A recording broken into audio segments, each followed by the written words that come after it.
Здравствуйте, мои дорогие, меня зовут Юлия, рада приветствовать вас на своем канале. По традиции хочу поблагодарить за лайки, комментарии, которые вы делаете в мою сторону под моими видео. Сегодня тема... Прежде, конечно же, благодарю тех, кто финансово вкладывается в этот канал. Мои дорогие, я точно знаю, что вам вернется в разы больше. Я прошу об этом Вселенную. Сегодня тема, как вы видели в названии, что ваш партнер решил по отношению к вам и какие будут действия его. Так, сейчас вижу такого высокого человечка на двух ногах, как скелетик такой, тонкий-тонкий, и он ручки взмахнул, как всемогущий такой. Вот я все могу, я все охвачу, я владыка Вселенной. То есть у мужчины настрой такой боевой. Это первое, что бросилось в глаза.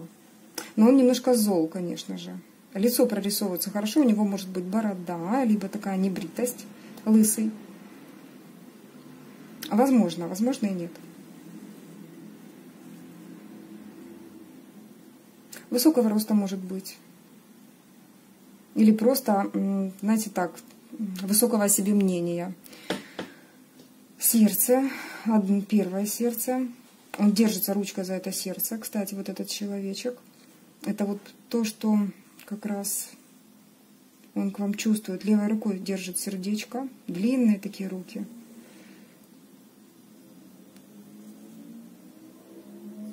Так, вот еще. Вижу сердце тоже. Ну, по сути, намерения какие. Я даже вижу то, что он чувствует. Это сердечные мысли, сердечные такие у него думы насчет вас. Вот, и он намерен это воплощать в жизни, свои сердечные думы. Но, смотрите, тут есть препятствие. Прямо на сердце. Мать, и будто бы держит за, знаете, как вот за шкирки кошечка держит своих малышей. Вот и она руками так держит за спину. Тут аж пригнулся ребенок. Так, смотрите, то есть есть влияние мамы на эту ситуацию. Может быть мать, может быть еще. Но тут прорисовывается четко женщина с длинным носом, которая сует носик не в свои дела. Прямо вот по центру сердца ее голова. Она будто бы лезет в его жизнь. И указывает, вот кому принадлежит твое сердце. Кому принадлежит его сердце, она будто бы больше знает. На ней корона, то есть, ну, здесь это имеется в виду, что человек значимый в его жизни, его мнение, ее мнение очень значимо для него. Он прям ниже нее, как такое, знаете, существо. Дальше. Если по-другому посмотреть, очень сильно прорисовывается две девушки. Одна молодая, а другая женщина, да, постарше, как императрица.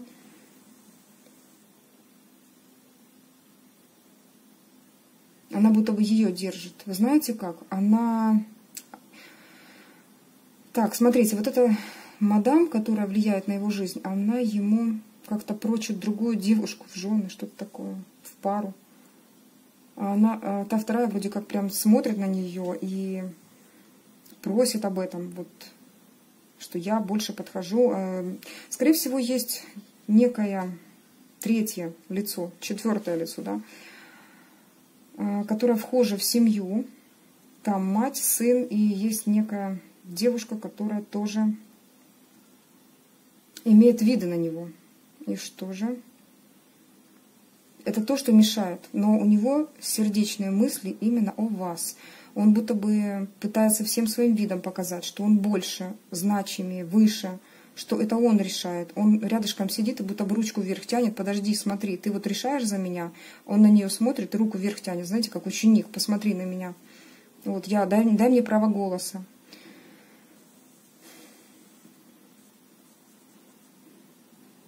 Много работает. Сидячая работа. Очень много работает. Голова выворачивается наизнанку прям.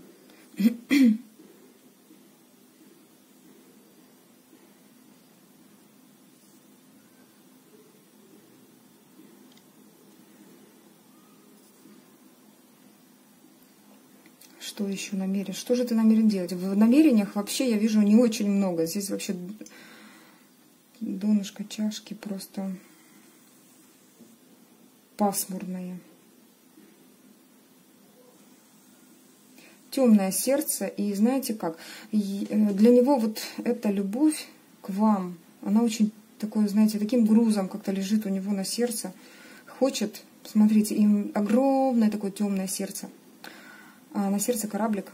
И он хотел бы к вам, конечно, приплыть, но там тучи, там какие-то монстры хватают его вот буквально один за руку, другой за ногу. И как-то он, бедный, пытается удержаться, его прям раздирают этот кораблик. На всех парусах куда-то плывет.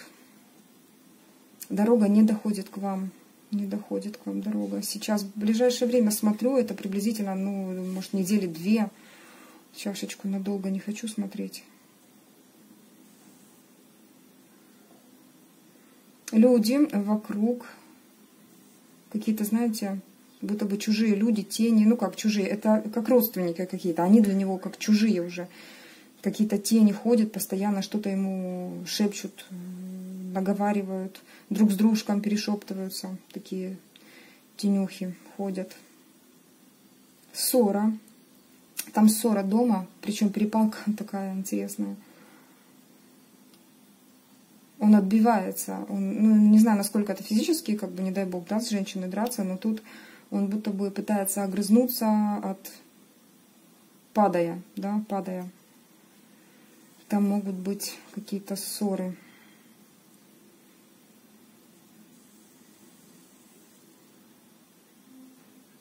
Карета. Вроде бы, знаете как, запряжена уже, но ее останавливают. Ее останавливают. Он собрался, в принципе, к вам в путь, собираясь к вам, наверное, все-таки проговорил свою цель, свое намерение вслух, и его пытаются задержать. Вот так вот по поводу намерений. Что еще? Но он, знаете как, хотел на вас прям впечатление какое-то произвести. Не знаю, тут нижнее белье, так прикольно. Вроде как, может, подарок вам выбирал. Да, это был выбор вам подарка. Здесь совещается с продавцом. Совещался с продавцом, хотел купить что-то. Либо купил, либо хотел купить. В думах какая-то трусость. Такой зайка, вообще без глазиков, такой какой-то. Ничего не хочу видеть, ничего не хочу слышать. Немножко трусит он перед теми людьми, которые влияют на него сейчас. Не вижу, почему они так влияют, почему это вдруг на взрослого человека. Он, кажется, здесь, так знаете, бессилен перед происходящим в его жизни. Но здесь он совещается еще с кем-то. Будто бы кому-то рассказывает, какому-то другу немножко постарше, либо тот, который такой, знаете, я все знаю, да, вот друг, который все знает, все может подсказать, такой весь, он такой напыщенный, и тот делится, своими мыслями делится, мысли прям вот рассказывают такие, что-то рассказывает ему, пытается, он делится, он все-таки делился с друзьями, и кто-то ему поэтому мешает.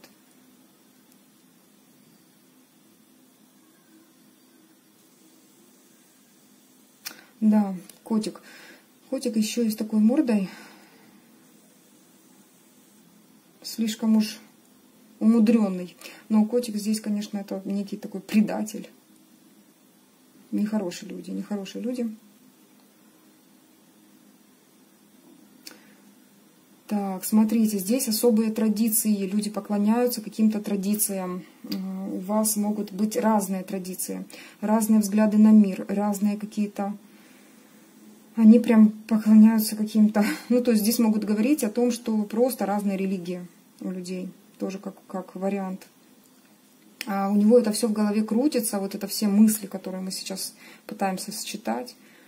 Но он светлый реально, как будто бы среди вот этой тьмы, светлый он, светлое его сердечко, там, где пятном стелятся некие лица, как третьи лица. Он, знаете, как это, вздымает взымает ручки кверху и просит Бога, чтобы помогли ему, чтобы хоть как-то это все разрешилось, чтобы он к вам доплыл, доехал, чтобы дорога состоялась.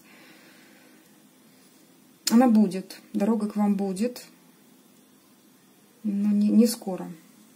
Ну, в ближайшие 2 недели, возможно, и не сможет приехать. Но четко, у него был четкий план действий, но он перевернулся. Все перевернулось. Вы в его голове, знаете, в голом виде. Здесь он мечтает, конечно, о вас. Какая-то идея была все-таки похоронена насчет вас. Да, прям вот идея находится в гробу, похоронена. Но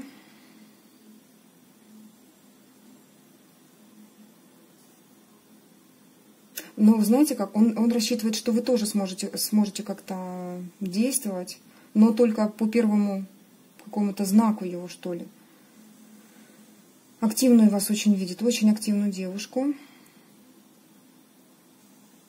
Что в вас вот ваша темная сила может проснуться. Она, знаете, вот как у человека есть темная и светлая сторона. И это прекрасно, что они есть.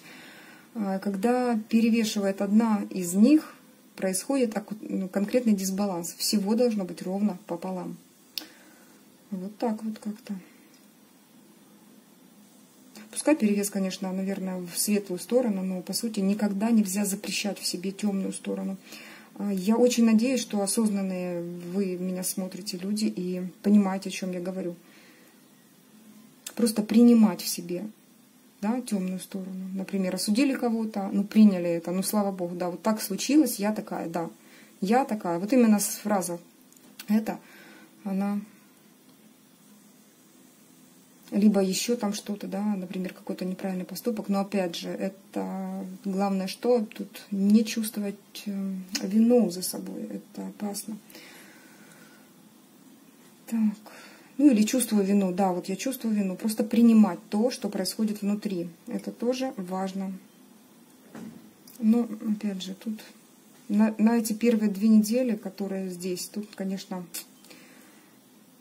темнота. Вот даже в намерениях здесь непонятно. То есть к действиям тут вообще не проходит. Намерения есть, да, к действиям не проходит. Тут, по сути, вот на всех намерениях стоят люди и мешают. И мешают.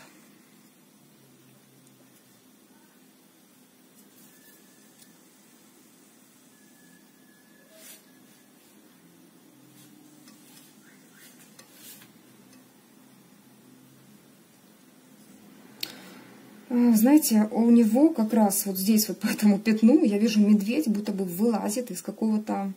Вот мишка прорисовывается четко, такой вот мишка, носик, очень такой сильный, правильный, очень правильный такой медведь. У него будто бы из головы вот наушка такая торчит, то есть он понимает, что все, что он думает, нужно уже превращать в какие-то действия. Он будто бы, знаете, как рождается из какого-то вот кокона, что ли, где он был привязан к некоему обществу. К некоему обществу. Ну что ж, здесь идет некая трансформация человека. Так, стрелочка показывает вниз. Пока нет, пока нет. В руках держит рыбку, но тоже головой вниз. Так, пока еще к действиям рано человеку. Не получится пока. Давайте ему как-то подскажем, что же делать. Что же ему делать. Так, смотрите, тут же падает взгляд на то, что есть. У него рождается сейчас идея. Вверх взлетает самолет. Знаете как? Если, как это, завет, правила продавца хорошего. Если прямо не пройдем, то бочком пролезем. А вот у него точно так же. Если я на машине не доеду, то на поезде. Если не на поезде, то еще как-то. А вот если никак не получится, вот тут вверх самолет взлетает, ну, это понятно. Если это страны разные, то, конечно же, самолет. Как же так? Как же еще по-другому? Ну, тут больше идет акцент на то, что какой-нибудь способ он придумает. тут можете не переживать. Вам говорят, какой-то способ придумать. Причем дельфин этот самолет берет на спину и тащит вверх. Буквально взымает. Здесь фаллический такой символ еще нарисовался. Так. Ну, у него, знаете, как не такая жезловая энергия, как по Таро, когда мужская энергия, она его, конечно, притащит его прям к вам на импульсах. Человек придет, прибежит. Вот, то есть тут как надежда, да, нам буквально после моего вопроса подсказать чего-то человеку, ему подсказали, что давай рождай другие идеи, думай, ты же медведь, ты же можешь все. Ты же тот, который решает эти моменты все. Тут у медведя такие большущие ноги, вот именно ступни большие. Он будет идти уверенно.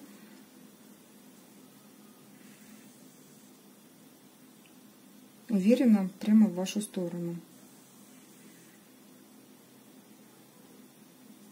Но знаете как? Тут еще в руках есть такая будто бы бутылочка с соской. Ну, он еще говорит о том, что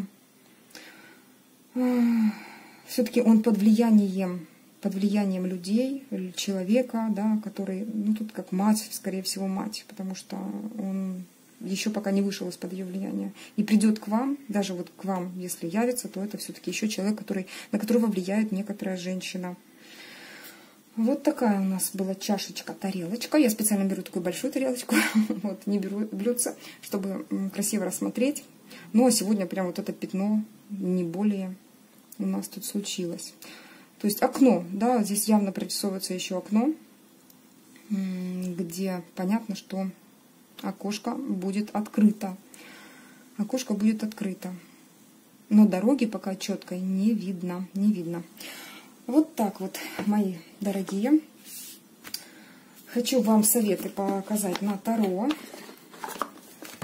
Сколько у нас? 17 минут. У меня почему-то этот телефон снимает 23 минуты 06 секунд. И бац, прерывает его, поэтому вы иногда видите, что какой-то перерывчик такой странный идет. Некоторые слова куда-то съелись, куда-то убежали. Я думаю, что мы успеем к этому времени. И я уже приобрела другой себе аппарат для записи. Поэтому я думаю, что будет все хорошо. Итак, давайте посмотрим вам советы. Вот что в таком случае нужно делать вам, мои хорошие. Вот все, что мы сейчас увидели, прослушали. Так, смотрите. Ну, куда же нам без девятки пентаклей? Никуда.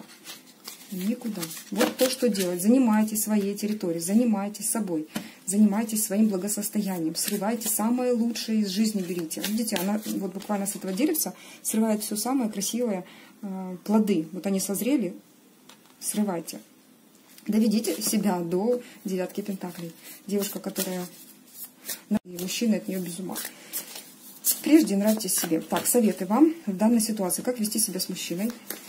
Прежде хоть покажите, пожалуйста, как вести себя с мужчиной. Чего делать-то в его сторону? Так, присматривайтесь все-таки к нему. Почему-то что-то касается его практичности, пентакливости. Вот, ну тут прям посмотрите, денежный вопрос стоит первым планом. Присмотритесь к его словам, к его действиям. Присмотритесь к его действиям, по сути, к его стабильности, да, то есть вы должны прям изучить его, потому что вам нужен действительно пентакливый, тот, который стабильный мужчина. Вот тут я вижу, что вы именно на такого нацелились, а не такой шалай-балай. Что еще? Вот смотрите, а у вас в голове некий другой мужчина. А вы уйдете от него. Вы не будете, будете долго не решаться, но уйдете от него.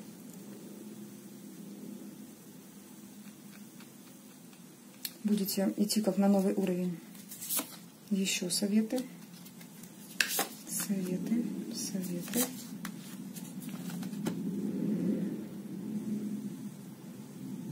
Тут еще вам говорят, что тот мужчина, на которого вы смотрели, да,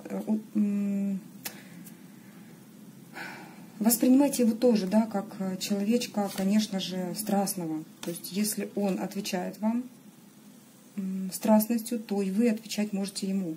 Но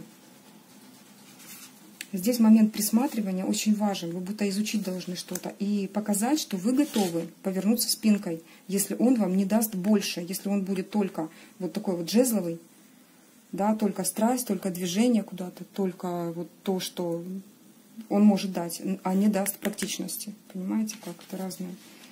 Вот такие вот энергии. Ну, что еще? Чувствуйте, конечно, свой комфорт, принимайте его внимание и действуйте как-то так игриво. Игриво пока, в данный момент. То есть заполняйте его пространство с собой, чтобы он чувствовал какое-то тоже внимание, комфорт. Вот такие сегодня советы, девочки, на ближайшие дни. Тут что-то у вас произойдет довольно скоро, возможно, какое-то сообщение получите тоже скоро.